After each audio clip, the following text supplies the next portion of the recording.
question is going to be, how do we prevent swiveling on these chairs swivel, the whole baby. time? Swivel. I'm a fidgeter. I'm a mover too. All right, you look good. I look the way I look. I bet we sound fine. Test check. Yeah. Sounds good. We're on a podcast. Introduce yourself, brother. Go ahead. My name is Timothy Borowski, and I'm the founder and owner of Axon Movement. Bring it out a little bit closer. Almost grazing the chin hairs there. Oh, right up in there. Yeah, you got a good voice, but you're being quiet like I do. What's that mean? What's Axon Movement? Axon Movement is a natural medicine practice that specializes in neurological health and reprogramming or patterning, specializing in complex and chronic health conditions, including pain and illness. Okay. Give me like a specific example, like chronic illness and what it means to treat it the way you treat it. Yeah, so... No names, obviously. No names. Good example would be something like autoimmune conditions or autoimmunity, where there's a dysregulation in the physiological functioning of the body. Like psoriasis? Like psoriasis is a go good with that. example. It's a personal example. I do work with a lot of that. Mm-hmm. So that as an example, right? So the skin is one of the detox pathways or drainage pathways in the body. And it's kind of that last line of defense when some of the other primary drainage pathways are backed up, things like the liver, gallbladder, colon, kidneys, lymphatic system. As those get a little bit sluggish or backed up, sometimes the body will expel those toxins as quickly as possible, and sometimes that's via the skin. So, my paradigm is the functional health paradigm, which is all about identifying the physiological mechanisms of how the organ systems and how the body operates, and then identifying where in that process of the standard function we see some sort of deviation, and recognizing or identifying where or why is that deviation in there, and is there anything that we can do to help assist the body resume that, I don't know if healthy is the word, but optimal human functioning, normal functioning. Quote unquote, yeah.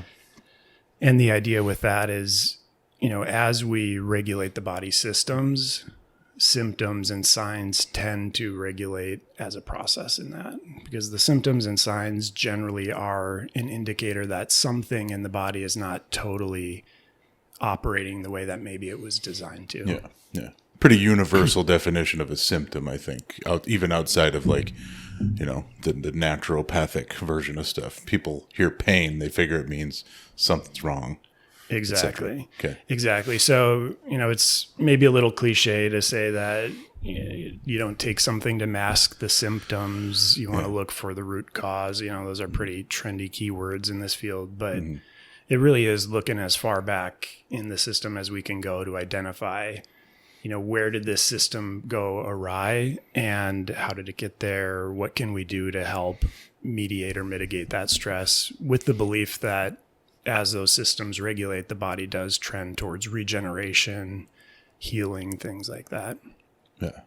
So shortest possible version of that is doing a lot of stuff to let the body do its own stuff. Say that again? Doing a lot of stuff to let the body... Yeah. I mean, lots of fancy work just to let the body do what the body's going to do. Be able to back off and let it function. Totally. I tell people all the time in this work, it's not fancy, but so much of what we're working on, even in the complex and chronic cases, a lot of that would resolve if we kind of went back to the way human biology was designed to be connected with, here I am, hippy dippy stuff, but connected with nature, sunshine, clean water, remove the toxicants and things like that. But touch grass, bare feet on the ground, right?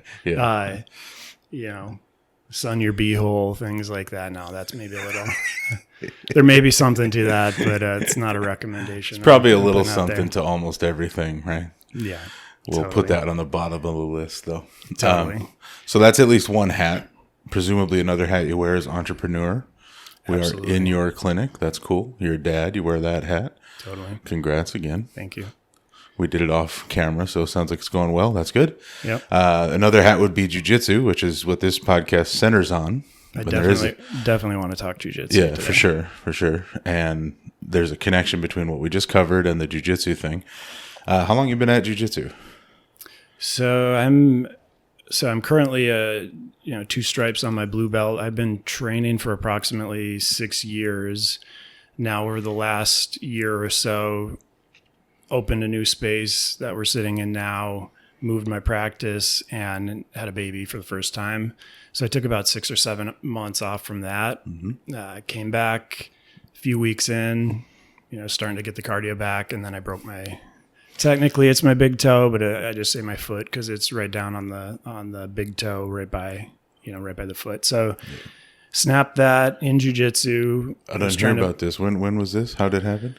This was in October. Okay, So we were sparring and I was working on passing a guard. It's on my right foot and I was taking a lateral step to the right, and my big toe must have been flexed down and caught it on the mat and snapped it. And so right away, I was overly confident with all the biohacks and things that I have access to. I was like, I'm going to be back on the mats in, a week. And, everybody's dinged their toe, I think, who's been in jiu-jitsu for any amount of time.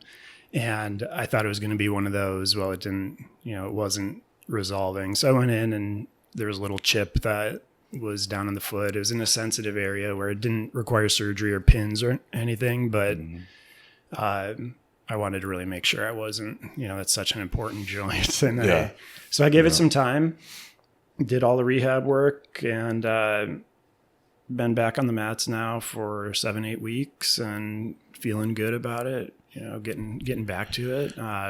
Did that happen around the time you hit me with a bolo and taunted me about it? You're like, did I just do your stuff? What's the deal? And you like legit took my back too. What do you call that? Big boy bolo? Or? No, you did real bolo, more or less. I don't even know bolo. Yeah, whatever it was, we flipped and flooped, and then you were on my back, and that's a bolo, I think. I'm not an expert. When was this? I don't know, man. It was maybe last summer. What was the outcome of that transition? The shit talking. I don't remember the rest. It was the shit talking that made me proud. I was like, yeah, man, if you hit it, call it out. It was a ways back.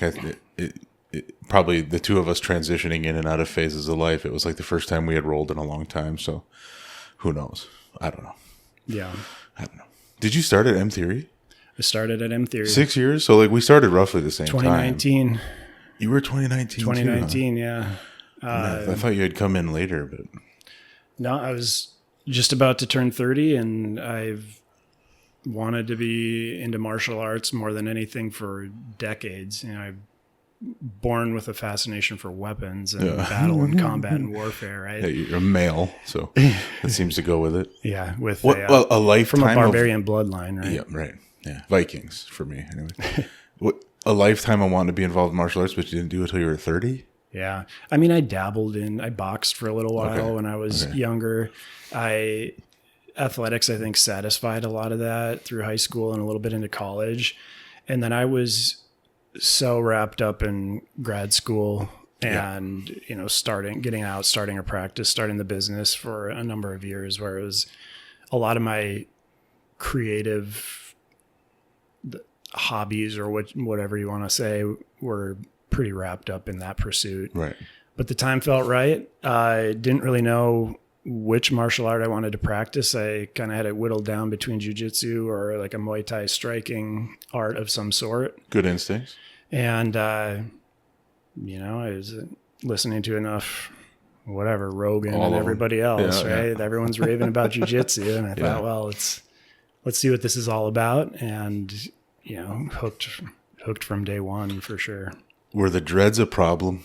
You had big, huge bundle of dreads back there. So I had pretty serious dreadlocks. By the time I cut them off, they're down to my butt. And I had been growing my hair for 12 years at that point. That's wild. So 3 years without dreads and then another, number of years with them. But no, actually, 2 primary reasons that I finally was ready to get rid of those things. Yeah. Number one was that when dreads get wet, they stay wet. Yeah. And they stay wet for 14 to 16 hours. And this means And they can smell and they can get moldy and mildew on the inside. Because you think of a dreadlock, it's like a sponge, like a really fine sponge. Sure. And, I'm a big outdoors lake person, and I was catching myself going in the water up to my neck, and I wouldn't dip my head under anytime after about 11 a.m. because even with the hair down, warm wind blowing, you'd get down for bed at night, you squeeze them, and, opaque looking water would sneak out of there. So yeah, they would smell. Of course, there's maintenance and you take care of them, but that was one thing that just got to be a hassle. And jiu-jitsu was actually the other one because, I'd bind them with 5 or 6 hair ties into one long cord. Yeah. And it was an inconvenience in the sense that I would literally, especially if I, on my back or in a side position, where I'd get stuck. Yeah, you get caught. And maybe some of this is lack of jiu-jitsu knowledge, but I would kind of be at the mercy of waiting until enough of a space opened where I could get my head out of that position. Yeah. But more than the inconvenience was, I started to have some fears around. Breaking my neck, honestly. Sure. Just getting wrapped around stuff. Yep. Well, and you think of like inversions, and if you're trying to do big boy bolo or whatever you're doing, and if somebody has them pinned to the floor and I'm inverted upside down and rolling a certain direction, and you think about where that was on the back of my neck. Right. There's a thing called a hangman's fracture, which is kind of like the name implies. It's how you complete the process of hanging a man. And that's no joke. And I don't know if there was any validity to that fear or not, but I just eventually was like, you know what, that's not something I want to mess with anymore. But it's such a simple fix, even if it's the lowest possible probability problem, the magnitude of those situations is pretty high. Cut them off. Totally. Move on. There was a professional aspect to it also. So when I turned 20, I don't know why, but I told my mom, I'm not cutting my hair till I'm 30. And she said, yeah, right. So watch me. I like it. Yeah. So I did it. And then I went through the whole kind of semi-counterculturist expression, and I'm just going to do this. And, I don't want somebody to judge me on my appearance, right? And I still stand by some of that, but in principle, in spirit, totally. And however they're gonna, right. That's the reality, right? So what I was coming across as I was getting into my professional career was I could see people's eyes glaze over a little bit and disengage, and I'd be talking decently high level science with them, and it was almost like, in certain cases, maybe that's my own thing, but I just wanted to remove it. And so, I never looked back. Yeah. There's a gal as a jiu-jitsu photographer dork. Love it. There's a gal at Higher Ground in White Bear Lake that does the big things, got this big, huge bun. She puts it up in a bun. She doesn't have down to the butt type of length, I don't think, or maybe just not as thick a hair, but she's got dreads that she buns up, and I just can't wait to see her at a tournament when that bun falls apart, because I'm going to be all over it. Start moving fast. Let's whip those ponytails. You know what I mean? Great for photos. They look very, very interesting, but I could see it being a huge problem actually practicing jiu-jitsu with those. Well, a key takeaway from that is, when you see somebody that does have pretty serious dreadlocks, like, it's a commitment, not just in time and maintenance. It's just, at least for me, it was, you wake up, they're pinned, you got to move them, they're heavy, they get wet, they're heavy. You'd wrap them on top of your head coming out of the water, and that's like having a bocce ball or a small bowling ball on your head and neck. So I started to develop neck pain, headaches, things like that as well. Dude. So I still love it. Glad I did it. But yeah, man, I was ready to be done with that. You probably list all those symptoms for jiu-jitsu too, but it's much more rewarding a hobby than hair. Absolutely. You going all the way with jiu-jitsu? You in it? I'm in it and loving it. I'm not stuck on any of the outcomes of where it leads. And the more I do it, the more I'm recognizing the therapeutic benefits for me personally. And, of course, the fitness aspect. But a lot of jiu-jitsu for me is the cerebral component. That's one of the reasons I'm so hooked on it is that it's such a cerebral sport and it's meditative to me. This brain runs 1,000,000 miles an hour, which can be great sometimes and not great on other times. And any meditative practice, right? You get wrapped up in it for a number of hours and it's like, wow, that was 2-3 hours where I was just not thinking about anything except where I was, and so that's powerful. So where am I going to go with it? I mean, I big picture, I would love to complete a black belt at some point in time, but I'm not.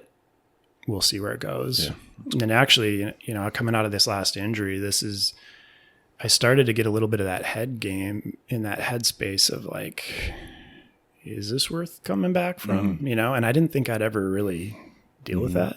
Mm-hmm. And it was actually Paulie, actually. I was talking to him one day, and he's a black belt now, right? Yes, he is. Yeah. And I was picking his brain. I said, hey, man, like, this is where I'm at, and I'm kind of having some thoughts about right now. Is it really worth risking coming back this early? And he said, I don't know, man. I just have so much fun when I'm there that I keep coming back. Yeah. And my initial instinct on that was kind of like, come on, like I want a little more depth. In my world, I'm looking for some sort of philosophical answer to my question, right? And so I left that. It's kind of like, okay, I know it's fun, but I'm like, is it worth it? Is it not? Yeah. Later that day, I met with another client who also trains, and she said, well, if it makes you happy, then you should do it. And then again, the internal workings, I was kind of like, come on, guys, like help me solve this dilemma that I'm in. And I was totally convicted later that night. I was like, wait a minute. Like, come on, Tim. Like, why are those not valid enough reasons for me to return? Because I have so much fun doing it and it makes me happy. Do I need any other reason other than that? Right. So even if you get dinged up, still a good time when you're there. That's enough. Totally. So that actually was a very profound experience for me in my own psyche and world. Was like, you know what? I need a lot more of that. Mm-hmm. I need a lot more. Do you think maybe it was part of like when you have a gap in doing anything, at least for me, and maybe I'm projecting this onto everybody, it gets farther and farther away. Like the longer I'm away from a thing, the harder it is to get the head of steam and the momentum and try it again and keep doing it. Regardless of injury, like regardless of the reason why I stepped away. Do you think it was just that, or was it what's the cost of these small injuries? It was multifactorial for me. So it was, I'd say the bigger piece was a little bit of this, like, am I just going to keep doing this? And of course you run that risk with, I guess, any physical pursuit, but, and also like, I just have so many interests and hobbies that I have a hard time investing time and energy into those already. Mm-hmm. And so when I freed up enough space for that, and then I start pouring into something else and the dopamine starts dumping in the brain, well, there's my next thing, Yeah. So I'm always working on balancing all that. I guess you'd say a serial hobbyist. The world's just too interesting to not have like 10, 15 things that I do across a week. I started taking up like small wood carving. Cool. Making tobacco pipes. Nice. Because why not? Yeah. A little harmonica I toot on every now and then. Cool. So what do you think is going on with that? With what? Inner workings. Just this desire to explore. Oh, hell yeah. I want to, like, there's not a topic that comes up in conversation that doesn't interest me. Yeah. This is like a curse. This something tells me you can like agree with this, but like there's nothing that's not interesting. Like, so you watch a news headline about the economy and they use a couple phrases and you're like, what? Wait a minute, what? I'm looking that up. Yeah. That's awesome. I'm going to deep dive on that topic. I might not know nothing about it a month later, but like I'm perpetually curious. Same kind of thing. Like, okay, I love this hobby and I do it X number of hours a week, but like I also like this and I want to do that. I want to do that. I need to get better over there. Podcast, photography, pipe making. I mean, like I bought some sketchbooks. Me and the wife are going to follow along with some YouTube things and try to start sketching because we used to draw when we were kids, like we all did, right? Yeah. So I can totally relate. Like, okay, how much time for this? How much time for that? How much time for that? Was there a point in your life that you started to recognize that or have a heightened awareness that like, this is how I'm wired? my experience is this has been innate. I mean, I've always just been curious about everything. Is that, I guess, when was that? I don't know if it's like an innate thing. It's definitely coming from a household that didn't have a lot of interests, like either my mom's house or my dad's house, so to speak. They weren't doers. They're not doers. Like, they get a job and they like this show and there's an occasional vacation. But like, it was a youth spent just chilling, you know, Finding things to do. not even finding things, just being good at tolerating boredom. And then I grow up and I discover stuff and I realize, oh, there's a lot of stuff. Yeah. So maybe I'm just making up time, like in terms of like, I should have played this sport. I should have learned to do that instrument, et cetera, et cetera. Perpetual childhood, I guess, is what we're describing. Totally. Yeah. It's been, for me, the hardest part has been like, okay, I recognize that I have even these core 5-6 hobbies or passions. Mm-hmm. How do I allocate time and space to them? Especially with a kid now. And, or which ones am I willing to kind of ride in the background while I'm on the pursuit of the other, you know? Yeah. Career would be one that I let ride in the background. Jobs in general. Yeah. Not the responsible approach, that's for sure. Give me another interest. Give me an example. So I'm a musician and guitarist of, let's see, 27 years? No, 17. I don't know, a long time, since I was like 13 years old. Most of the life, yeah. Yeah, so that is one of those deep foundational ones. I play guitar and bass, but played in a band in high school and into college. Did the thing. We were not the best musically, but we had an awesome time, and we put on a highly energetic show. So yeah, recorded 2 albums, toured regionally in the Midwest. Freaking sweet. What was the band?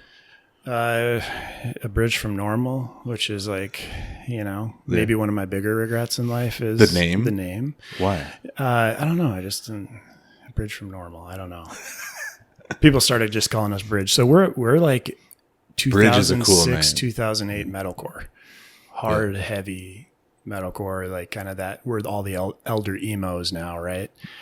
Super fun scene, but really heavy music was our thing. And we had a number of friends, bands that we were playing with, and they went on to get signed and play Warped Tour and things like that. So we were never in it thinking we were gonna do anything big with it. It was an awesome experience.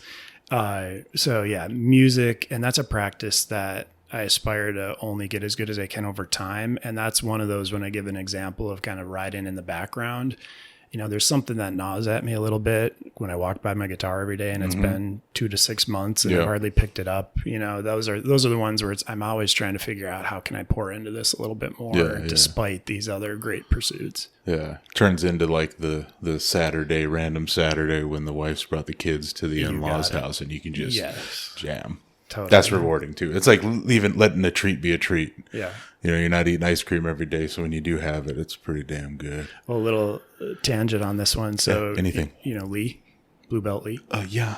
Been on the podcast. Bro. Been on the podcast. For sure. Totally. Rockstar. So, his band, After the Burial, they were inspiration for my band back when I was in high school. Okay. So, it's kind of fun to see him around and chat with them a little bit and, similar pursuits, but so the average height of early 2000s metalcore guys is like 6'4" then? Like the two I know are giants, you and him. At least. We're both built like bass players, and I'm trying to lean into that a little bit, but he's got it down for sure. The lurch build. Absolutely. You gotta let that thing hang low and I follow you. Okay, I get it. It's a big instrument, so if you got, if you're 5'2", no offense to 5'2" bass players, I'm sure you can rip it, but stage presence is a thing, right, Matt? Especially if you're bass guy. No offense to bass guys, but sling some muscle or something. I'm going to back you up on one thing, call your bullshit. You said we never had aspirations to get to the heights or whatever with the band, but shortly before that you said you toured the Midwest and recorded 2 albums. I mean, what the fuck are the heights? Like, not everybody's going to be the Rolling Stones or whatever, but it seems pretty awesome to me. Touché. Most people can't play a C chord, let alone record an album, so shut up. Sounds like you guys nailed it, in my opinion. Touché. We're just young kids having a great time with a lot of energy and angst to get out there, and we tried to, put on a show that allowed people to do and feel what they wanted, and it was awesome. It was a great time. Very awesome. I'm going to back us up and say that you've worked with a few jiu-jitsu guys, having had the personal experience on the mat, and then with all the training and stuff here, free of any personal information, whatever restrictions you want to put on it.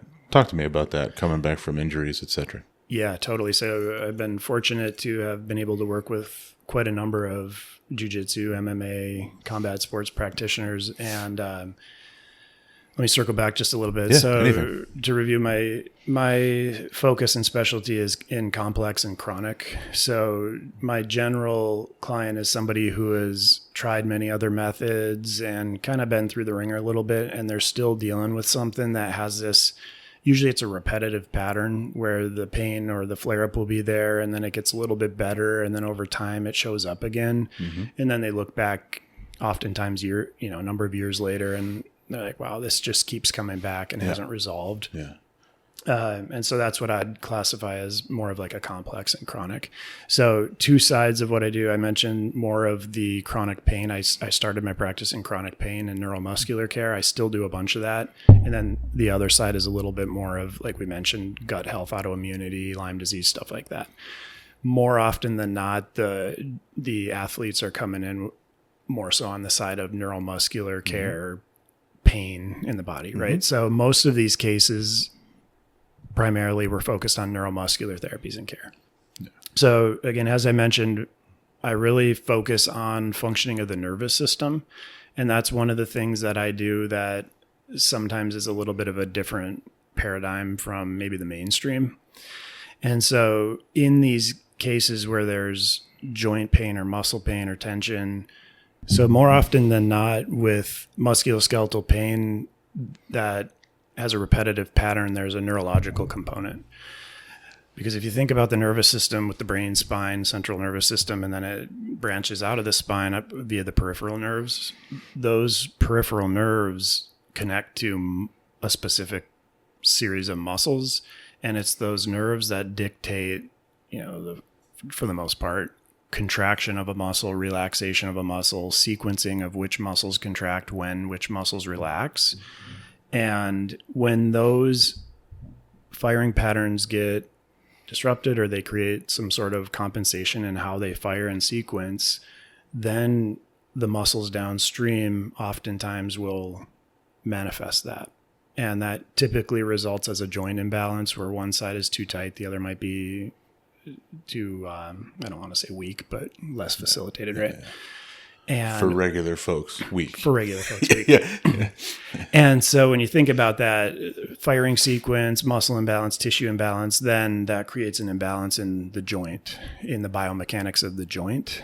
And then with repetitive movements, when that joint is imbalanced, there oftentimes can be friction, heat, inflammation, pain, deterioration, things like that. So the missing piece that I'm finding in a lot of cases, if there is kind of this repetitive pattern, is to look at the nervous system, which nerves are responsible for that specific region, and having the capacity to assess what are they doing? What are they doing? Are they doing what they're supposed to, or are they kind of out of balance, so to speak?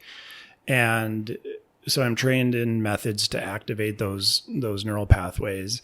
And more often than not, once we get that feedback on board, especially to the brain from the joint and the tissues in the region, then the brain will send the signals and correct the signals to tell which muscles to relax and fire when. When we do that, the tissues that are too tight start to unwind and relax. The tissues that need to wake up a little bit, wake up. We see the balancing in the joint. And oftentimes that's where then the second layer would be more of like corrective exercise, PT, other modalities that are really vital to cementing that pattern in place. So, what are a few cases? Like I worked with one guy that it was pain down his arm. I believe it was down into his wrist and fingers, but it was like a very clear, what we'd call a C6, cervical nerve 6 pattern. And he had all the hallmark signs of it. He had been dealing with it for, I think, at least a year. Explain C6. Yeah. So cervical spine is your neck. And so anything with a C in terms of vertebrae or nerves is related to the cervical spine coming out of the neck. C6 would be that sixth nerve, I guess, down from the top. And C6 comes out of the spine, and then it branches out like the branches on a tree to specific muscles. But in this analogy, it's the nerve and the muscles versus the tree, and the leaves would be like the muscles, right? So that peripheral nerve C6 comes out of the neck, and then it branches to the muscles that are going to influence, kind of the back of the shoulders, rhomboid, rotator cuff, biceps, down into the elbow, all the way down into the wrist, forearm, thumb, and pointer finger. And, some of the hallmark signs or symptoms are things like carpal tunnel, golfer's elbow, tennis elbow, shoulder pain, frozen shoulder, you name it. So it's the methodology really allows you to see the body in a different way through the lens of looking at the nerves that feed the region. And once you start to get a grip on that, you see how everything's connected. And I'm sure you can relate in a big way, especially to biomechanics and fascial lines and muscle lines, right? And that's a little bit more for like physiological force distribution, force vectors, things like that. Kind of a similar idea through the nervous system. We're just looking at a little bit more of communication pathways to and from. And it's when you activate that specific nerve pathway and the brain starts to receive feedback, it's pretty incredible at how quickly these changes and patterns that have been there sometimes for decades can start to clear up. Mm-hmm. So in the case of the C6, I think it was, I don't remember, it was 2 to 4 sessions, and we were starting to see this pain pattern break that had been there for over a year. Yeah. And this person's been to PTs, correct, done general exercise, tried massage, tried all these modalities before correct. Coming to you, I'm assuming. Correct. And, I still touch base with this individual, and he still reports that, man, this must have been 2 years ago at least. And he's, high-level jiu-jitsu practitioner, and he still tells me all the time, he's like, nope, still holding strong. Neck pain into the head, things like that. So that is just kind of a multiple times a day experience in this world of some of this neurological repatterning stuff. Super humbled and blessed to have been introduced to this. And it's, now I'm actually currently in this space with business entrepreneurship, where I'm feeling like I'm kind of carrying the torch a little bit. Mm-hmm. And I like representing the ideas, represent the idea and bring it to the Midwest, because, the technique I'm referring to is something called myokinesthetics, for what it's worth. It's a manual therapy that focuses on activating these specific neural pathways. And it's a relatively new technique, relatively new being 20, 25 years old. And it's definitely up and coming. It's just working its way to the Midwest now. So I don't know how many there are now, but a number of years ago when I got certified, I was one of 3 in the state. So now it's maybe one of 6. Yeah, I was going to say it could be more than half. So it's kind of obscure, and people don't know about it. I can't blame them about that, but now I'm feeling a little bit convicted, because I've seen enough pretty miraculous breakthroughs using some of these methods, where now I'm like, okay, how do we get this out there? How do we get this to the masses, and what does that look like? So that's my current, like, behind the scenes business entrepreneurship stuff I'm going through, is like, cause I'm a little bit of a lone wolf by nature, right? For better or for worse. Yeah. And, I'll figure it out. I'll put the pieces together, and I can just do it on my own. You know what I mean? But you max out on that, right? For sure. Old ideas, original human life concepts, but more of a novel approach to applying the ideas. Absolutely. decent portrayal of the thing? Absolutely not the first of its kind. There are other methods very similar. It's not superior to any of the methods I mentioned. It's very synergistic with those, which is great. My job is to identify if there is a pathway we can wake up and get on board, so you have a better response to your massage, chiropractic, physical therapy, acupuncture, whatever it is, corrective exercise. I love all those things. Yeah. And so that's been phenomenal about the technique too, is that it's very collaborative, which is exciting. For sure. I was earlier, something you said prompted me to think about it this way, and we kind of hit it again. The types of treatment you do, like the person you mentioned who sounds like they're the BJJ person. And we can get into more of those we will, yep. But getting any of those guys out of the repetitive strain, repetitive pain issues is the best sales pitch possible, because there's so many of them just live with it seems like. But you would prefer to take this on prior to, or like on the front end process, and then they're going to be referred out to PT. Correct. Like in over the course of a treatment of a thing, short of surgery. In your opinion, your first stop for this type of stuff. In my very biased opinion, yes. Yeah, but sure. In all sincerity, like I'm going to put a projection out there. Uh-huh. I do believe more of the neurological therapies are going to become more of the phase 1 acute part of things like physical therapy as well.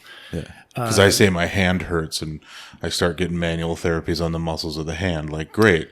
But if we're tracking the nervous system, we didn't start at the beginning. Absolutely. And to some extent, you are starting to stimulate that nerve region. Sure. Right. But when there's 30 muscles at the end of that branch, just on that right side, and there's 30 muscles on the end of that branch on the left side, if you really want to supercharge those neural pathways all the way up into the deeper processing centers, you need a little more oomph to create that new neural pathway. Because the whole objective is to recalibrate where the body's firing the nerves, but with enough reinforcement that it holds. Mm-hmm. Because in a sense, it's kind of that, I guess, muscle memory, if you will. Mm-hmm. Well, what is that? It's creating neural pathways that are efficient, and they're there. So firing sequences, right? And so just like you can create compensation patterns in biomechanics, your nervous system can create compensations, and with enough reinforcement and repetition, that becomes a groove, if you will, or a reinforced firing pattern, where the nervous system might be like, okay, well, why do I need to fire specifically C6 if C5 is going to carry 80% of that weight that C6 is? Those muscles are going to do the same. I'm just going to start overusing C5, because the nervous system's all about keeping you alive. You know what I mean? And part of that protective measure of compensation patterns is to ensure that you can continue to move to survive, right? So I like to give the analogy of, so this is an analogy about how the nervous system may create some of these compensation patterns, right? So the example is somebody who's riding their bike and they get pegged on their right hip. So now the right hip is injured. The acute phase of that, the nervous system is really going to guard that region. It's going to put it on lockdown, and that's good. That's good that does that. So first, kind of immobilized, inflamed, locked down. Then with time, you start to rehab, right? And in a perfect world, those nerves that fire the muscles down the backsides of the legs to allow you to walk maybe forward, in a perfect world, we'll say it's going to fire 50% left, 50 or whatever, 50% right, boom, boom, boom, optimal. Well, now you're immobilized and your right hip is locked down. And as you start the recovery process, you might be walking with a little bit of an altered gait, right? Mm-hmm. So now that firing sequence may go from 50 on the left, right to maybe like 80 left, 20 right, 80 left, 20 right, 80 left, 20 right. And what I'm talking about is the firing in the nervous system. Mm-hmm. With enough time and repetition, your body can be like, okay, well, I'm going to fire more of this and less of this. Okay. So then you rehab, and with time, you get back to that space where hopefully you're at 50-50 again, right? But more often than not, people reach a certain point where they've taken so many steps and fired so many patterns in a specific way in those 6 to 8 weeks or more that they've gone from immobilized to back up and fully functional. And oftentimes the nervous system can kind of get stuck in that program of recruiting other neural pathways that are going to still accomplish the same goal. You're going to have no awareness that this is going on for a while, right? Then what happens, again, the nerve feeds the muscles, tell the muscle how hard to contract, which ones to relax when. Now with time, you get back, whatever, on the mats, running, doing whatever you're doing. And that's where what we spoke about earlier with the joint imbalance then becomes this dysfunctional biomechanics. And with enough time and repetition, you're creating a susceptibility. And then there's the straw that broke the camel's back. That's the injury. That's the acute. Rehab of different kinds works 90% of the time. Yep. In those cases where it doesn't, that's where we start to see these repetitive, like gets better for a little while, comes back, gets better. And that's where I come in. Sure. That's what I do, is hopefully be able to help identify where that is, correct it, get all those muscles and tissues and nerves on board. And then again, the true cement that holds it in would be all of the other modalities for sure. Right. So it probably makes sense to people, because I think most people would understand the idea of a muscle imbalance, either like from a weakness standpoint or a tightness standpoint. But you're saying analogously, the nervous system does the same thing, has the same compensation. Like I hurt this leg, I start to walk more on this leg, etc. Almost everybody's experienced some version of that where we're atrophying one side muscularly, but we don't push the thinking of it back to the nervous system. We stop at the muscle. And that's back to my projection of this kind of being the entry point in rehabilitation. That's why, it's a paradigm thing. It really is, where the general public, a lot of practitioners were still kind of in that muscle, bone, tissue, biomechanics realm, which is fantastic in helping a ton of people. But in those cases where it's not hitting it, that's where getting those nerves on board is invaluable. And even in the cases where it's not, you're only going to have a better response from the corrective exercises, etc. And so oftentimes people will go through PT and they'll either, one, hopefully respond and do well.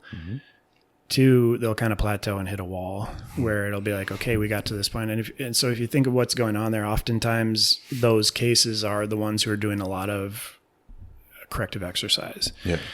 And why might that not be working? Well, again, if the nerves that feed those muscle groups if there's this deeply grooved compensation, and you're trying to exercise the muscle, but it only has so much oomph to give to allow that to take place, or not enough communication where it's going to hold that longer than the 5 hours after you stop, what's going on there? And you can continue to do that for quite some time, and until you address that neural compensation, it becomes a back and forth. So in my practice, I break it down like 3 phases if it's more of a like a pain pattern case. Phase 1 is all about this neurological stuff, identifying which region, how do we activate that. Phase 2, I start to transition people into corrective exercises of different kinds. Oftentimes, I'm a big foundation training fan. I'm certified in that technique, but body weight, corrective exercise, really specific stuff, the PT type stuff. Yeah. Phase 3 would be a lot more of the optimization, lifestyle. How do we hold this and allow this to be something? Because to get the nervous system to the point where it really learns this behavior, to the point where it's driven into the subconscious, you need so many hundreds of thousands of reps over time to really get it to like stick. And that's where, part of the model is to try to get people out and get their, build some agency and allow them to take it and roll with it however they will. That's so true of everything fitness related too. Like you start small and you start big, and then it's like all duration. Okay, 20 years. Yep. And or the rest of your life, behavior change. and it's too damn bad, man. It's a lot of fitness work. and therapies and things alike. I mean, a lot of people hit that point where it's like, okay, now I gotta do this for this amount of time. And that's a fun but interesting game to play where you try to drive that into their psyche. I used to say treat when people would come back to the gym, whatever, after having like a knee replacement or something. I would tell them to treat PT like their new religion. There you go. Just indoctrinate yourself. Do it every day or whatever you're supposed to do. Just keep doing it. And it plays out, man. You can tell when it's like, to stick with the joint replacement thing, you can tell when people followed through on whatever they were given and was built for them, because they were largely pain-free, roughly, and functioned well, and it was successful. And when they didn't have that outcome, it was usually their fault. You know, like at the crudest appraisal, it's like, well, you didn't do the stuff. You had to do it forever. And there are certain cases, I mean, especially in the chronic illness world, where it's going to take a lot of work, and it's not going to be convenient or easy, but the reality is, if you want to break the pattern, you're going to have to accept that and lean that direction. Talk to me about diet and like chronic conditions. Maybe autoimmune is the one. Yeah. So and we'll come back. We'll do a little more orthopedic jiu-jitsu stuff. Yeah, but I want to hear a little bit of this. You know, I spent a season in life really diving deep into exploring all the different diets, right? And really I love putting myself into it and seeing, you know, what can I take away from this? Yeah. And I don't want this to sound like I'm not validating how supremely important diet is, right? Yes. It's its own form of philosophy, and you're going to get a different perspective from anyone you talk to. And it's going to be a different outcome and experience for each unique individual. And I still definitely, you know, coach on this and include elements in the care package, but I've pulled back on, I refer out for that more now. I'll put it that way, maybe. Yeah. So smart. For a variety of reasons. Smart. Go ahead. And so it's imperative, but what I see, again, and keep in mind, I'm working some pretty on the intricacies of the deep nervous system and pretty complex cases where they've been here for a long time. So I'm splitting hairs because that's kind of what I do. Yeah. But I see a lot of people come in and they're spending so much time and energy trying to force themselves into this ideal diet and routine, and they're just stressing themselves out about it. And the more I learn about the human body, especially the nervous system, is until we learn to mitigate that stress signaling in the nervous system, it's going to be a little bit of an uphill battle. And so I see so many people spending so much time on that front that sometimes they might be missing some other key stressors that are disrupting the functioning of the body anyway. What are some of those stressors? Often, I mean, you could get into deep weeds here. Name a stressor. Well, yeah. And it's kind of common, but you know, stress is a tricky one. I'm in a course for stress and health right now, and it's fascinating, but it's just kind of like, it's one of those things that we all know it exists. We all know that it's not good for you. But we kind of, you know, I'm stressed and stress kills. And it's like, when you dig into the physiology behind it, it's like, yeah, most of the most lethal chronic conditions in the world all trace back directly to stress signaling in the body. Yeah. So when I say stress signaling, I mean the nervous system sending signals to the body that emits hormones and stress hormones and different things. And then those interrupt with the organs. And then when the organs are stressed, they can't do what they're designed to do, right? And that stress signaling can definitely be conscious, but a lot of it, there's kind of, I don't know how far we want to go into that, but it's kind of that subconscious programming, imprinting in the nervous system that can, you know, keep people caught in that loop a little bit. So before I go into that, I want to make sure I circle back to the diet thing. Like, here's an example. When the nervous system, most people know kind of the generic, like fight or flight, rest and digest, right? So fight or flight, sympathetic nervous system designed to keep you alive when you need to be alive, right? High stress. Rest and digest, time to repair, regenerate, heal the body. When you're on the front lines waging war, it's not time to go, paint the town, right? And so rest and digest is a part of that process, right? So one of the first things that we see as a physiological response to high amounts, long periods of time in that stress zone is the strength of the stomach acid starts to deplete pretty quickly. And stomach acid should be really hot, right? Because that stomach acid, along with enzymes and other things, are going to help break down the foods that we do consume into the raw materials. They're going to activate different vitamins and nutrients that need to be activated so that our body can then take those nutrients, send them where they need to send them so that we can heal and regenerate, right? So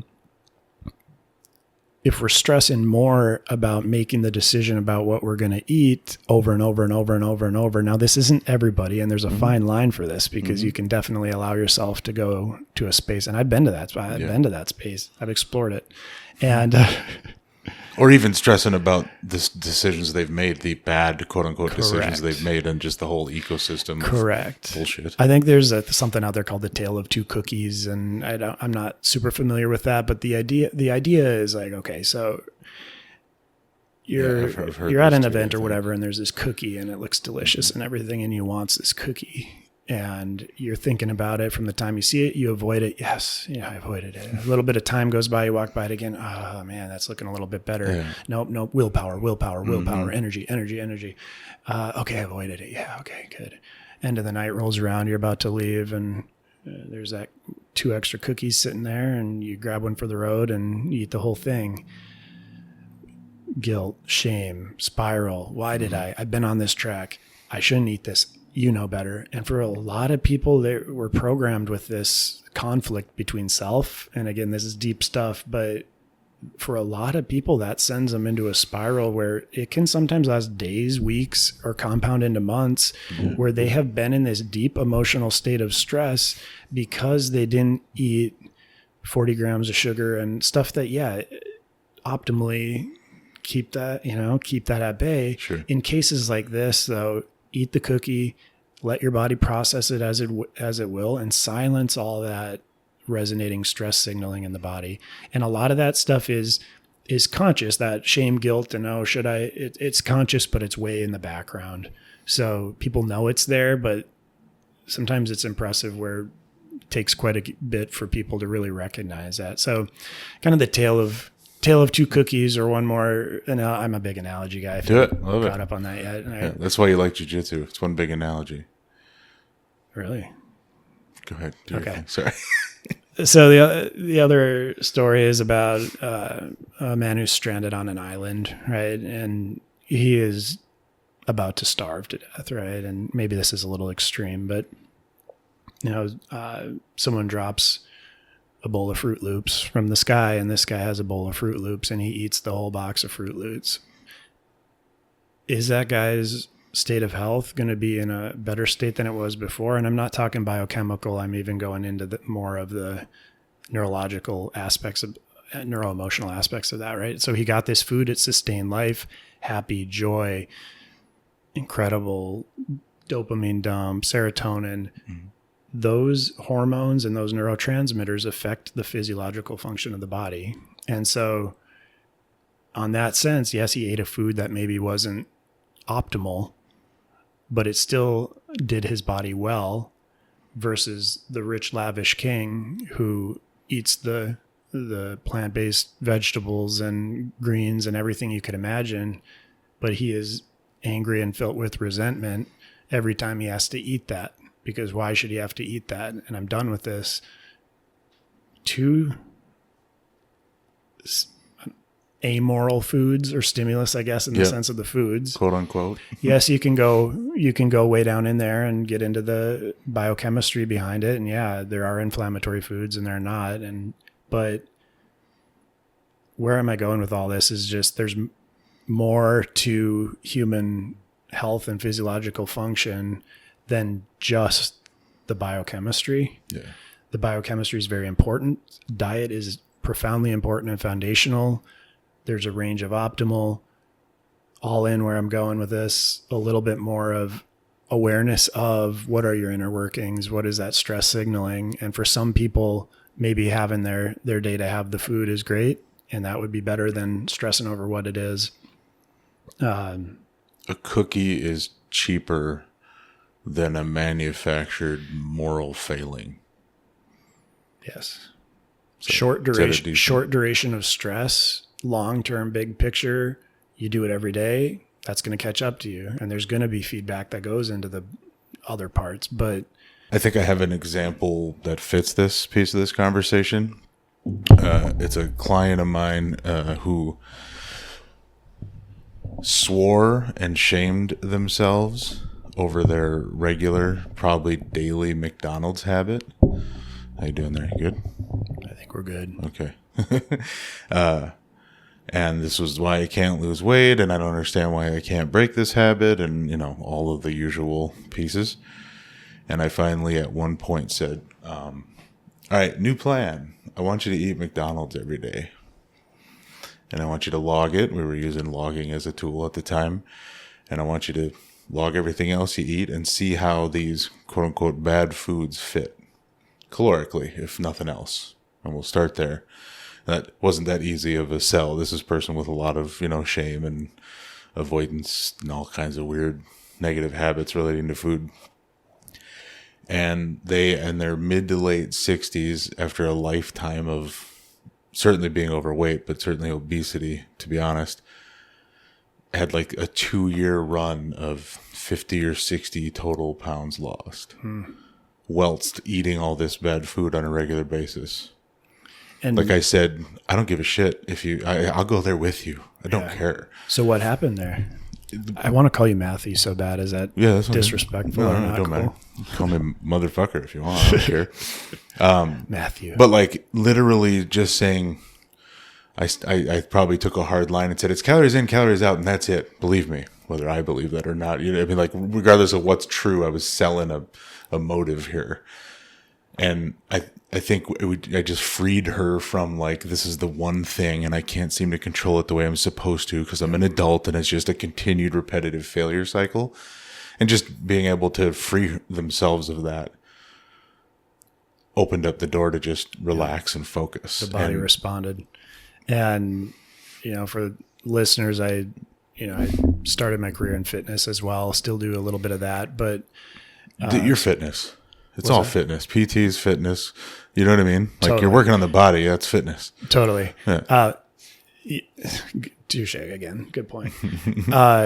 And at least in my experience, I'd love to hear your perspective, but as a young practitioner and coach, you're trying to do everything by the book, right? As I think maybe you should, but then you come across those cases like the McDonald's case, and I've seen a number too, and I'm sure other trainers and coaches would say the same, that when they're doing everything right and they're burning the calories and they're doing the diet and they're doing all this, why won't the scale budge? And it only takes so many of these experiences where all of a sudden something switches up here and the scale unlocks. What's going on with that? And that's what, because what's the alternative answer? Try harder, keep smashing your head against the same brick. Yeah. There's got to be another layer to peel back. Sorry, go ahead. No, and so that was some of those experiences that have led me to a little bit more of this position that I'm in now. And some of that again is back to the specificity of what I'm looking at and what's worth the most time and energy, but you nailed it with that. And I love that story. Mm-hmm. Because I don't know how far into neurophysiology you go, but there's the part of the brain called the hypothalamus, right, which is deep in the subconscious. It's a regulator of keeping us alive. Are we safe? Are we not safe? And then it sends signals to other parts that go to the physical body, right? And a lot of like hunger, satiation, body signaling, things like that is regulated by the hypothalamus. And so that's also a major emotional center in the brain receiving stimulus in and interpreting, am I safe or am I not safe? Mm-hmm. So when we're talking about some of this mindset stuff and mind-body connection, I mean, it's hard science, neurophysiology. It's just, at least I haven't dug into it enough to totally understand how it's mapped out of, why can you eat McDonald's, what would you say, daily or whatever, every week, and all of a sudden have this breakthrough in your body composition, and why for 99 out of 100 people, maybe that wouldn't be their case. So bioindividuality, each individual nervous system has their own programming from the experience of life they've lived. And as you're developing and gathering this information, your nervous system is doing algorithms to draw upon previous experience to project essentially, what do I need to do to stay alive and reproduce and blah, blah, blah. Yeah, function. Totally. Whatever. And a lot of that regulation goes down into those deeper nervous system centers. So that's why another reason why I'm just such a nut about trying to go deeper in and see what's going on with this. Because I feel like we've kind of been on that surface level for quite some time. And, that's a big part of my curious drive too, is to see what else is out there. Can you give me another jiu-jitsu example? Yeah, let's use back pain. Okay. Back pain? Yeah. Reasonably common, right? Yeah. So something I haven't touched on too much yet with the neuromuscular care is I've talked heavily about the nerves, but I do also work on the tissues and the fascia and the biomechanics as well. And low back cases, number one, you still want to have all those muscles recruited, especially the muscles down into the feet, arches, posterior chain, back of the legs, glutes, hips. You want all those to be a strong foundation to help stabilize the back, right? So that's where that neurological activation comes into play. But especially low back is interesting because there are so many tissues on the front of the body through the abdomen that literally connect to the lumbar spine, the low back from the front or the anterior, right? And so any quick lesson on anatomy here. So you have your low back, your spine, that's the lumbar spine. Anterior means in the front, right? And towards your belly button. And the nerve roots that go to the rest of the body more so come out towards the back side of the spine, for what it's worth. And when spinal segments are pulled forward towards the belly button, that space in the back where those nerves come out can become irritated, impinged, or pinched. And that could be anytime there's a misalignment in that joint. But what's really common is that these lumbar segments start to pull forward or anterior. And part of that is also, the lordotic curve or the curvature of the low back is already kind of favoring that anterior position. And so oftentimes with back pain, and this can be acute or chronic, there's a component of anterior lumbar or lumbar segments being pulled towards the front of the spine. And key tissues that connect to the front of the spine that can further assist in pulling those forward to irritate the nerves are the diaphragm is a big one. And the psoas muscle, which we should probably break some of that down in a minute, but the psoas muscle, PSOAS, connects to most of those lumbar segments in the low back. And then it traverses the pelvis down into the femur or the leg, and it flexes the hip. So think jiu-jitsu, right? How much time are we spending in that flexed hip, curled up position? So that psoas muscle, this might be a little bit hard to perceive here, perceptualize. People know what hip flexors are.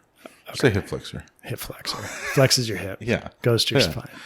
Yeah. So that muscle can get a little bit tight, right? Yeah. And so all it takes is one move in the right or wrong direction, and that as you straighten and or extend that hip, you can pull those lumbar segments further forward, and then those muscles can go into spasm, et cetera.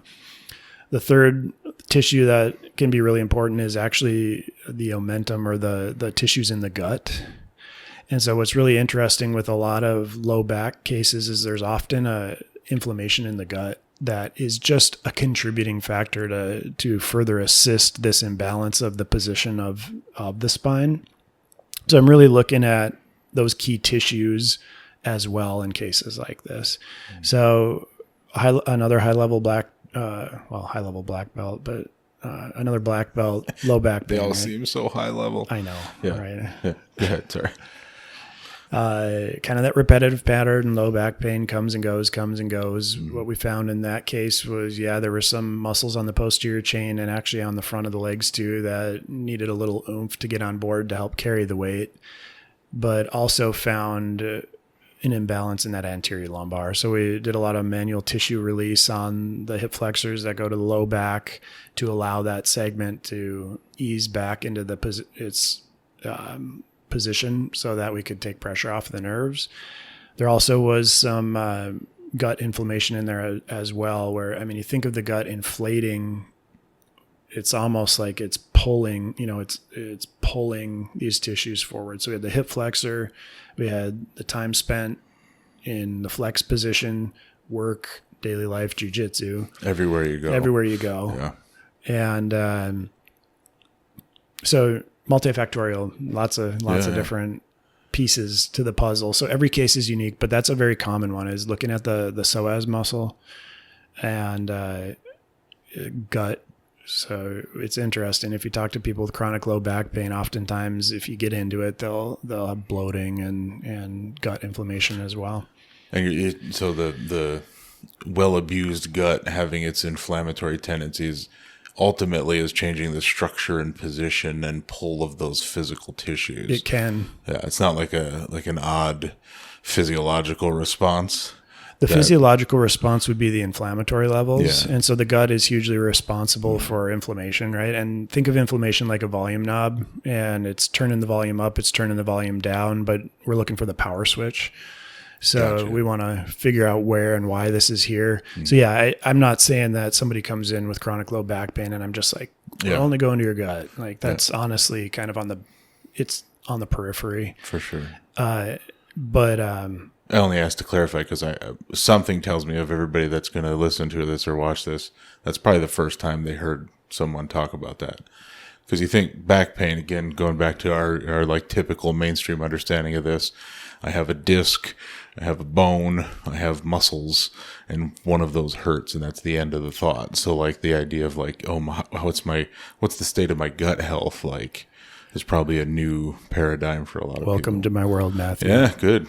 So this is how I think, and I like to explore things. I'm curious about things, and over time, with enough exploration and experience, you start to see these connections, and then you draw upon other people's experience and research and things as well. But it's a little bit of that thinking outside the box, and how you might have no awareness that this could even be possibly related. So that's a great example. One more piece I want to throw into this back pain, this back case, right, is that psoas muscle. We call it a stress muscle as well. So oftentimes people can really think of how their traps seize up and their neck gets tense when levels of stress increase. That same phenomenon is happening down, especially into the the psoas muscle. We're just less aware of it. So chronic position, flexed hip position, maybe a little gut inflammation, maybe a tweak once upon a time that sent it out of its space, and combine that with tension in the nervous system. And that's how that muscle tends to seize up. So then when you go and either overextend your hip or lengthen your hip or twist, that's where we're susceptible to that popping the lumbar anterior, pinching the nerves on the back. Now you get this pain pattern. And if the nerves are pinched on the back, that can go down your back, into your butt, down your leg. A lot of times people call it sciatica, even if it's, sciatic like pain.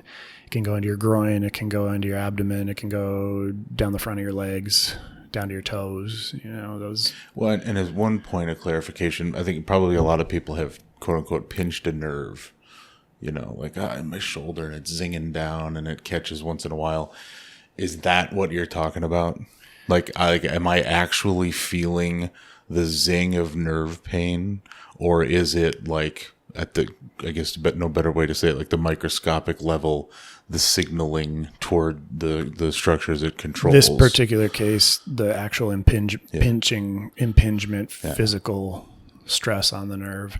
So this is a little bit more of maybe soft tissue related, but so what happens with that? So we try to turn the volume down through inflammation and stress signaling, work on the physical tissues that are too tight, work on waking up the tissues that are on the other side to help restore the balance of where that joint alignment should be.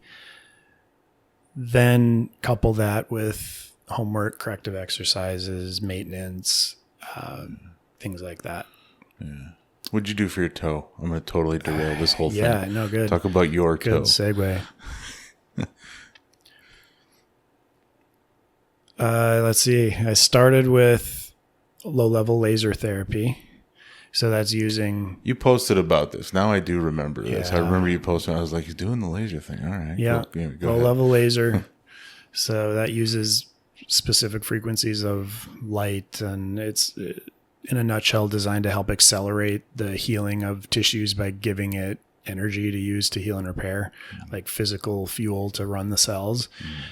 So I was doing pretty aggressive doses of low-level laser therapy at least once a day. I was using something called frequency-specific microcurrent, which is using electrical currents to help stimulate a response in the bone. I was using pulse electromagnetic field therapy, which is, I don't know if I'm supposed to say this, FDA approved for non-union bone fractures, meaning bones that don't want to heal. That's FDA approved to help the healing of the bone, which PEMF and Jiu-Jitsu are like bread and butter.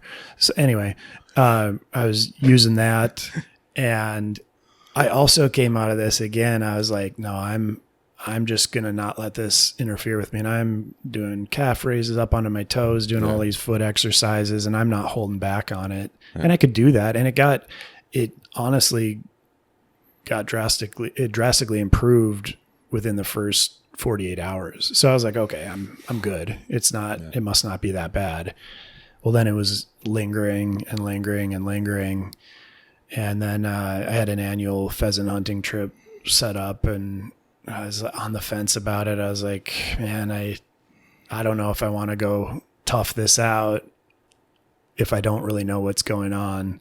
Right. So I went in and got an x-ray, and I'm glad I did, because it was a pretty sensitive area where you don't really want to mess with that joint.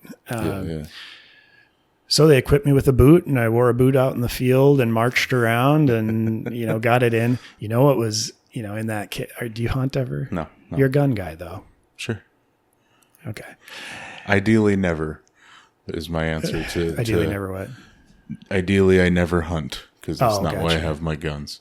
I was going to say, ideally, you never have to use your guns. Correct. That's exactly what I mean. If you bring me back to that subject, I got a good one for you. Okay. I have not had to use my gun, but I've had to load my gun. Okay. Oh, sorry to hear it. It's risky business. Also ties into jiu-jitsu.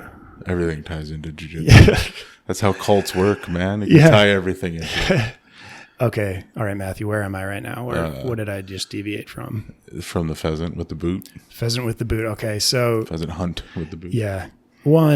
Ultimately, I was very grateful that I had the boot, because I probably would have just went out there and I'll be okay and then pay for it later type of thing. Make it worse.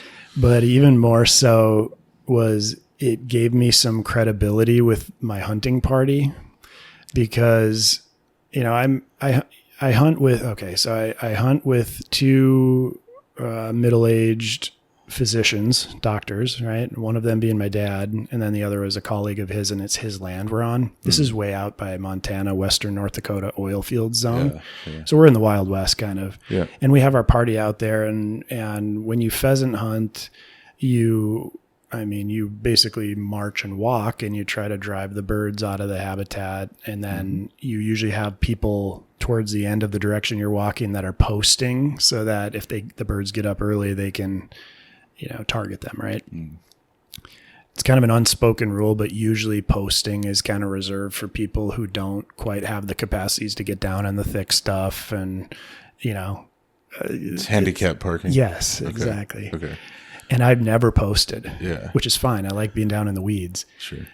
But I was in my head going into this, I'm like, I really should probably ask if I can post, but I don't know if there's any, my toe hurts. You know what I mean? Well, if your toe hurts, why are you not wearing, you know what I mean? Yeah. So having the radiology report and the boot, nobody asked any questions. Yeah. So I had a little relief on that one. You had a temporary handicap tag for your car. Which gave me a good experience in hunting, pheasant hunting that I hadn't had, where you totally different experience. Yeah, totally.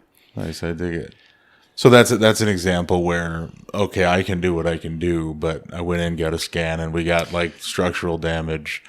Then what? What's the process different from a meathead like me just resting the thing? Like, did you continue with your own practices in terms of therapeutics after that? I did. I mean, honestly, resting it is really where, the body will heal itself for the most part. And that's... What's the opposite of stress? Rest. There you go. So yeah. Exactly. Right. So I followed up and continued with, especially the pulse electromagnetic field, the PEMF. I do think that was a key piece of it. You just have to log a lot of time with it. And again, the nature of this fracture was that it was like a little chip. And so it wasn't like two long bones connecting that just needed a little juice. It was kind of like hanging on there. And it appeared that there was a lot of surface area on the bottom of that chip.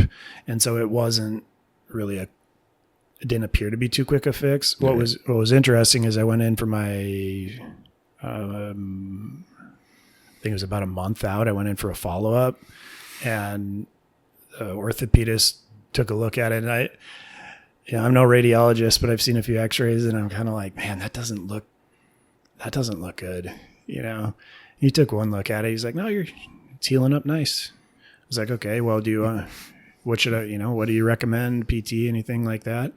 If it's not hurting you in the next couple of months, come back a couple of months. I was like, okay. It's like, what about jiu-jitsu? And it's like, you could get on the mats. So that gave, that in a way was reassuring, and in a way was kind of spooky, because I'm like, man, the way this feels right now, and major compensations, right? I still, even when I was trying to go through different positions or yoga or whatever, I'd catch myself really favoring that foot. Yeah. I wasn't totally giving it the force that it would get in jiu-jitsu. Even without like actual immediate pain, you just start to guard it. Exactly. Right? Yeah. And then working my way through, well, I actually can do this. So as I mentioned earlier, I was really hesitant about getting back. Is it too late? Is it not? And I got out there, and maybe not the way to do it, but I jumped right into it was like a comp training advanced class. And I was kind of like, well, I should probably go to beginner class today. And I was 10 minutes late getting out of here. So I missed it. And I'm like, well, I'm going to go. And so I got a lot of reps in on it that first night, and I came out of that and my foot was hurting, and I was like, oh no, I knew it. But what was interesting was that, I broke the toe on the instep of my foot, and it was actually kind of like on the other side of the toe and in the middle of my foot that was really achy and painful. And once I recognized that it was not the site of injury, I actually was really encouraged about that, because I'm like, wow, I just got in there and really opened up those little strong muscles in my foot that have kind of just been sticking for weeks and months. And it's only so far improved since getting back on the mats. Nice. Right into comp class. I know. Right away, first guy I saw score, right? Oh, hey man, how you been? And I was like, right away, what am I getting into tonight? Oh, I think we're doing, what is it called? King of the Hill, or King of the Mat, King whatever. of the Mat. King of the Hill. Now that's a good King time. of the Mat. I don't know. And it was the whole, I swear it was like minus the warm up. I think it was the whole class. So then the cardio, You know the key to that? What's that? Lose. You go back in line. That didn't take long, my friend. For sure. I didn't stay in once. Yeah, need a long line. I didn't stay in once that night. Tapped to pressure a couple times as I got my way back on. And how should I feel about that, by the way, as an advanced jiu-jitsu practitioner, knowing a lot of jiu-jitsu people? Tell me about tapping to pressure and where myself as a novice, what's going on with that? I think, like I joke because I'm larger than average about tapping people with pressure. A lot of times it's like accidental, like real actual pressure passes suck. Like there's a reason they explain it as like you're really setting yourself up for when they're on top for things to be different. Cause like having your knee pushed to your skull is just not comfortable. I have ascribed shame to tap into pressure. And I jokingly give people shit about it. But the reality is there's everybody in the room is capable of applying probably the pressure to make you tap. So shouldn't be joke or no joke, a shame thing. Yeah. You know what I'm saying? Like the smallest people can, like a punch choke, there's pressure, in a way, we're not talking about just folding the body in half. It's like, you can pressure my cardio. This was a cardio tap. Yeah, that's what I'm saying. I call that a choke. Nice. If I'm tapping because my cardio sucks, I can't breathe. You just choked me out. But it's also a pressure thing. It's elements non-directly related to a real choke or a submission. I don't see any shame in that because part of jiu-jitsu is getting good at that shit. Totally. Also, don't tap the pressure, you pussy. Well, exactly. That's, you're representing the two sides of my brain, right? Yeah. So we have the same struggles, I think. And part of that was, that's never been something, even when I started, where I felt like I was ever like, oh, well, cardio, no problem, right? Whatever. Mm-hmm. And this instance coming back into it, like I was like on the verge of a panic attack, and I don't get panic attacks. It was a really interesting experience for me that haven't had in jiu-jitsu. You get where you can't breathe, and or the lights are going out a little bit, but this was like, I was mounted, and it was a bigger gentleman, and couple it with cardio, just getting back on the mats, and this is my first round on like a Saturday morning, probably no breakfast or anything in my system. Anyway, and I was trying to get out, and it was his lapels were hanging down and creating the little hot box, right? The sweat lodge. I know it. And low oxygen state. And all of a sudden I caught myself. I was like, wow, I'm actually like, I need to get out of this. Yeah. Yeah. And then I kind of would, and I'd be right back in it. And, I really hit that point where I'm like, I'm getting really, really uncomfortable. And then it was almost like full blown panic, which was an experience. Yeah. Yeah. And that's one of those key pillars people talk about. The value of jiu-jitsu is being uncomfortable or being comfortable in uncomfortable situations. But to push it farther is that legitimate panic state. Like that, the value of jiu-jitsu for self-defense isn't necessarily the physical fighting tactics. It's a part of it. It's not totally awesome or great for that. Like, I mean, it's certainly better than what everybody has, which is nothing. But the idea that someone is taking you down, attacked you, whatever, and is dominating you, and your systems are now working against you such that you're closing in on a panic attack, having had a safe place to practice experiencing that is why jiu-jitsu is good for self-defense. 100%, yeah. The monkey brain stuff, the lizard brain stuff is all happening, even though you intellectually know all I got to do is tap on this guy's ribs and he's going to get off of me. But you get a chance to live in that terrible place and build some comfort. That's, again, the value of jiu-jitsu for self-defense and probably other stuff. Totally. Well, it's mount, elbows up here. Were you up here? High mount? Yeah, it was pretty, I don't know if I'd say high mount, but pretty high, midway up. So I think there was a lot of pressure on the diaphragm stuff too. And, it is what it is. But now I'm curious, Tim, is like, as a practitioner, how should I approach this? You know what I mean? Yeah. From people who have been there, like, is this something that I should be like, all right, let that fuel me a little bit of like, figure out how to escape? You know what I mean? And, for sure. Well, what would Ish's answer be? Don't get your guard passed. Don't get your guard passed. Yeah. And this is again jiu-jitsu's analogy for everything. If you don't get your guard passed, which is like the low-level neural signaling things, if you start there, you wouldn't have this problem here. Yeah. Look at that. How's that for an analogy? That was great. That was fantastic. Yeah, don't get in that position. If you do survive it, if you can survive it, you can get out. Now you got to learn how to get out. Yeah. I don't know yet. A couple weeks ago, I was at a new gym or another gym, and I had a purple belt that was trying to smother choke me. Mm-hmm. Like mother's milk kind of thing, or milk, just like mother's milk. Yeah. And I'm a guest, so I've been there a couple times. It's a strange move, though. And okay, so all right, you get this. I'm sure other people get it. This is Tim seeking jiu-jitsu wisdom. Sure. Of, we should get somebody here that has some. I just want to hear some feedback on this. You're seeking validation. Yes, exactly. 100%. Yeah. And okay, again, I'm mounted kind of in my space, and goes for the mother's milk. And do you want to describe mother's milk to people, or does everyone just know what that is? I want to make sure maybe I know what that is. I'm not. I've mounted you. Smothering with a boob. You're looking straight up, lying on the ground. Yeah.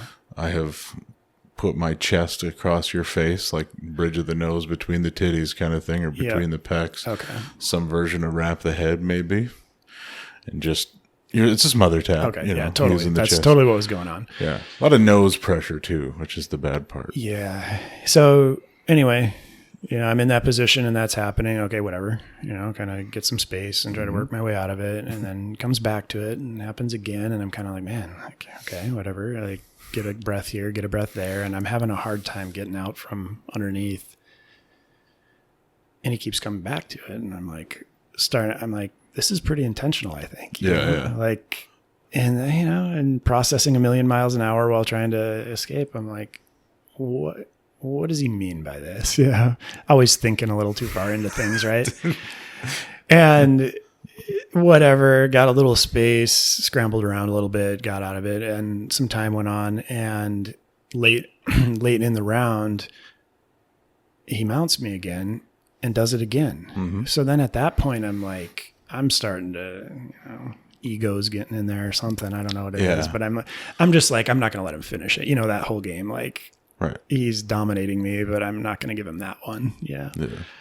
And I got out of the way and he goes for it again. And, just with all I had in me, I was able to sweep him, get on top, and, mother's milk him. And the bell went off. And, afterwards I was kind of like, I swear I'm not this guy, but in my own world, when I'm in those positions, I'm like, okay, I'll at least let you know that, I hear you. And so anyway, we laugh, and then he tells me, you got to do it here, not there. Oh, nice. Like, okay. There you go. So he was just trying to teach you mother's milk, Yeah. And no hard feelings. It's all fun too. And that could be a tricky one though. It's all fun and games. We're all, spamming like locks, this and that, whatever. But mother's milk's a tricky one. That's what I mean. That's a bold choice. And this isn't a aggressive beef anything. Yeah, I'm just, I like to hear is this what, do these experiences go on in your mind? Is this what people think about sometimes when it's like, hey, you're sending a clear message my way. Yeah. Are you mad at me? Yeah. Are we okay? Yeah. What's going on here? Yeah. I constantly have in that dialogue. Did this roll just speed up because you're pissed at me from something I said last time? Yeah. I assume I have that problem a lot because I talk a lot of shit, but or are we just training? Is that just jiu-jitsu? It probably is just jiu-jitsu. I think it's just jiu-jitsu, and that's part of what makes it fun too. The first time I ever heard of mother's milk or saw it done was Aquila. The women do it too. Yeah. I mean, appropriately named, anatomically or whatever, regardless, but it seems like an odd thing. Yeah. Daddy's milk. That's what I call it. Actually. I don't know if that'd be my time to try to give it back. I don't know. Time and place, or is that not right? I don't know. You're setting us up. Talk about getting in the weeds. Setting us up on a sensitive subject here. That's right. That's what we're here to do. Hard-hitting journalism. What else you got there, Tim? Anything? We're ambling a little bit, which I like, but you and I will go too far. I have a feeling. So for sure. I'm curious. Question for you. Oh God. I and your listeners, I think, know kind of what got you into jiu-jitsu. Love to know more of what's going on with continuing to pursue it at the depth that you have. You have a jiu-jitsu podcast. You're doing a lot of jiu-jitsu and combat sports photography. Did I see you're giving out promotions too? Is that isn't that wild? Isn't that fucking weird? That's awesome. But It was super cool. I just love to hear kind of where you're at on that. I had a job, like a real job, for the first time in 2023. And by real job, I mean, like I worked, I did a UPS, I delivered pizzas like when I was a kid, when you're young and in college and just out of college, you have all these random ass jobs. That's not a job. Like that would become a career and a lifelong thing. I worked in gyms and high school strength and conditioning and coaching and stuff. None of that's a job. That's a cool, fun thing, arguably a hobby. And it's like, oh, I can get paid to do that. That's cool. I took a job in 2023 to finally polish off some debt pay down, like a long withstanding debt pile, like lingering student loans, even still, like 15 years later, And I banged it out, paid off like 44 grand in not the 9 months that I lasted in my first job. And the job involved some video editing for like this company's social media and stuff, their YouTube channel and all this stuff. But it was largely just administrative assistant. Be in your office, albeit a work from home thing, from 8 to 5. And I lasted 9 months. I am incapable of what the phrase we came up with years ago is adulting in a real sense. Like I'll never survive in a quote unquote normal job. I hated a lot. And I, in retrospect, even more hate a lot of like school and the composition of it, the process of it, sit down and shut up for the next 12 years kind of thing. So I'm incapable of being a normal adult as like current modern society sets it up. So what I do is I get into a thing and I obsess over a thing like we touched on earlier. And it's not an active thought process like, oh, here's a new interest and on this date, I'm going to start making money off of it, or I'm going to start having some meaningful impact in that space or whatever. But everything goes that way. Like I coached high school strength conditioning because that's where I came alive as a human being, was in the weight room at high school after suffering through the stupid school day, right? I got into fitness because a part of that process was losing some weight and then going on into my own strength conditioning for sports and stuff. I get into a thing and it's literally if you love what you do, you won't work a day in your life. Well, what people told us, and you're close enough to my age to have experienced that, is, and what you're going to love to do is 6 more years of school so you can be an accountant and sit at a chair in a cube in another cube under fluorescent lights and shit. And I'm kind of going off the rails a little bit here, but jiu-jitsu is becoming my next strength and conditioning, my next thing. So yeah, Darren needed a warm body is how I joke about it at Hamel. So once a week I run a class there, and I've got like a half a dozen real consistent white belt students that are always there, and then another 4 to 6 that kind of rotate in and out depending on availability.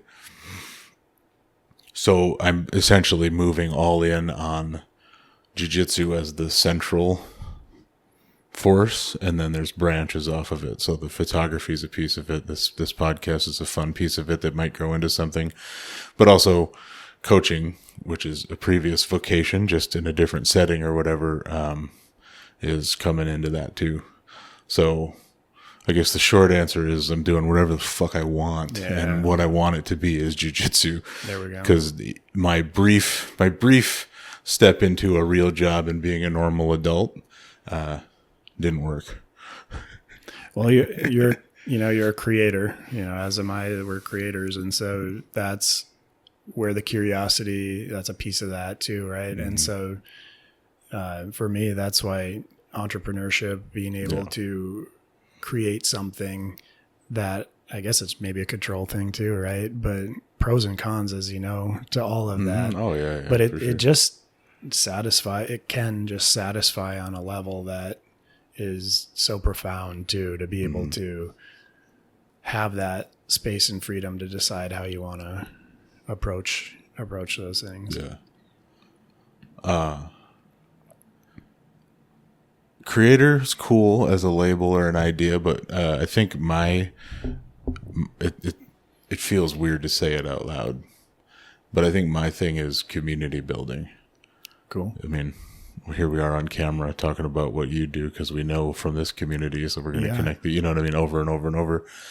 But like all of it, like that, I think that's the thing I like about coaching in general, jiu-jitsu or strength conditioning, is you're starting campfires and you're gathering people around them, you know? Cool. So the central campfire, maybe that's a cooler analogy. It's like I first heard that phrase in the fitness industry or whatever about CrossFit. Like CrossFit was a campfire and people gather around it and then this and that and et cetera, et cetera. And I love it. And I think jiu-jitsu is an amazing campfire, but then there can be offshoots too. Totally. So leaning in just because it's fun and I'm free to do it because I'm no longer under the bounds of my college career, you know, degrees. Fuck off. Yeah, Is that a satisfying answer? that's a satisfying answer. So helping hopefully to contribute to the community of jiu-jitsu because it's good for people, like so many things are. And then also hoping to build that central campfire, that community. Creating community. Yeah, there you go. Yeah. Create a community. Right there you go. It's a creative expression. You're taking something that doesn't exist and building it. So, you know, that's cool. And how dare you make me talk about me on my podcast? Oh, you're the common thread episode to episode. Oh, that's true. Doing a good job with it too. Oh, thank you. By the way, I appreciate that. That's awesome. Last few people have said that right at the end here as we're calming down, so I appreciate for what it's worth, just from my perspective. I mean, I've had a couple of people that are like, "Hey, heard you on the podcast." I'm like, "I'm on the podcast," you know, or a reference about it. So people are out listening. I listen to it, you know. Thank you. I enjoy it. Cool. Well, before you say other nice things that make me uncomfortable, my man, thanks for coming on, brother. Yeah, appreciate it. Matthew.